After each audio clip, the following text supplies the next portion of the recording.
Welcome to Lesson 2 on first declension noun vocabulary. So far you've learned about the 5 common Latin noun cases, which were the nominative, genitive, dative, accusative, and ablative. And remember, those are just words for the 5 noun roles that we, in English, would call subject, possessive, all of those, but in Latin, we call them cases. And now in this lesson, you're going to be learning about the 5 noun declensions. So what is a declension?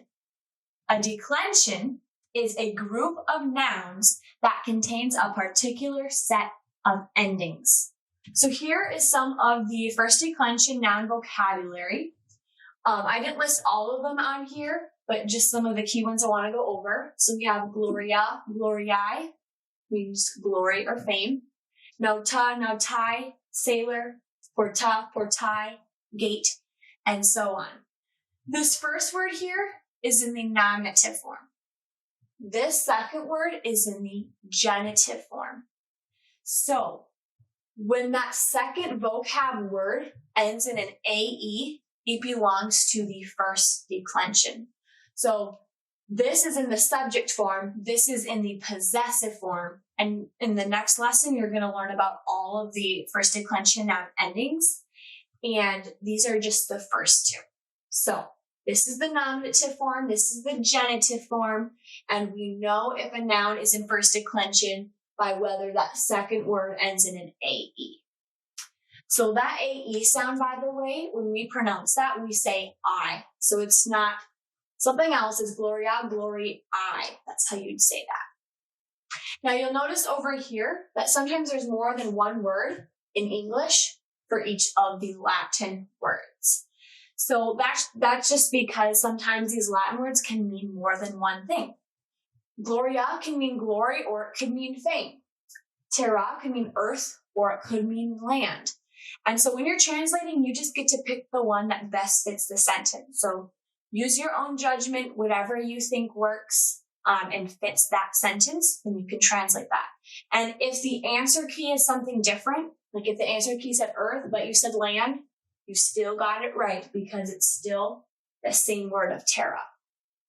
Now, one other thing you'll notice is some cognates or derivatives. These are words that look the same from Latin to English. So we have gloria and glory. They look almost exactly the same. We have provincia and province. We have victoria, victory. They look very similar, and so that's going to help you when you're learning these vocab words because they look the same. And you'll also notice some macrons over the O's and sometimes over some other letters as well. Try to memorize these macrons as much as you can because they are a part of that word. But when I am writing up Latin words, I'm going to focus on the macrons that are in certain endings because those are more important to the meaning of the word.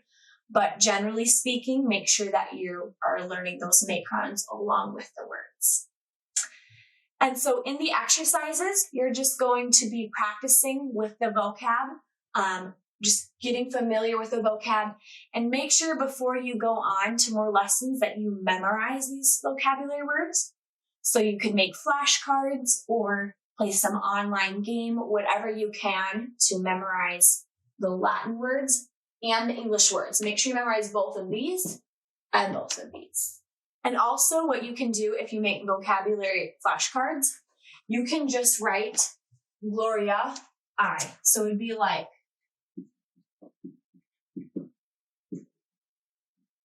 just write it just like that to shorten it because that means that you know you're going to add that part first. Like if you were going to actually translate it, it really would be gloriae, but you can just make it shorter like that when you're writing it out in your flashcards.